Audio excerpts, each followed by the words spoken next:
అంత కార్యదీక్ష అంత జ్ఞానం ఉంది అప్పటికే శివతత్వ సారాన్ని ప్రబోధించాడు.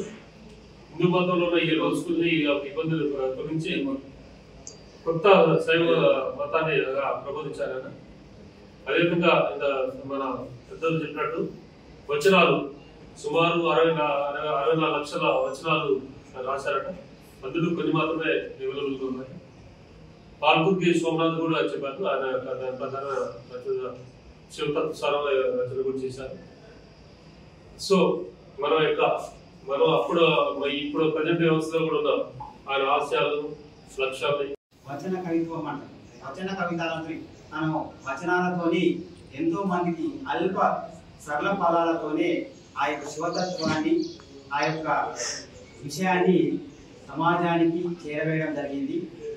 ఈయన రాసినటువంటి ఈయన సంబంధించినటువంటి బసవ పురాణాన్ని తెలుగులో పాల్కుర్తి సోమనాథుడు అనే కవి తెలుగులో ఈయన వచనాలని అన్ని శివుల తెలుగులోకి అనువదించి శివమే కైలాసం స్త్రీ పురుష వ్యత్యాసాలని రూపుమాపడానికి తాళ్ళపాక అన్నమయ్య కంటే ముందే అలాగే పోతులూరి వీర బ్రహ్మేంద్ర గారికి వీళ్ళందరికీ కూడా స్ఫూర్తి నింపి ఆడవాళ్ళకు కూడా సమాన హక్కులు ఉండాలి, వాళ్ళకు కూడా అన్ని చోట్ల ఉండాలని చెప్పి అప్పట్లో ఉన్నటువంటి వితంతు వివాహాలు చేయడం జరిగింది.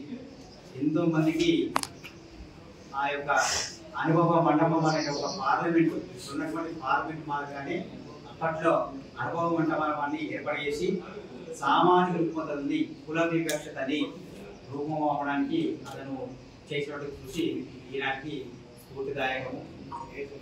ఎన్నో స్త్రీకి ఉన్న హక్కులనేవి ఆమె జీవితాంతం వరకు సుమలింగాలుగా.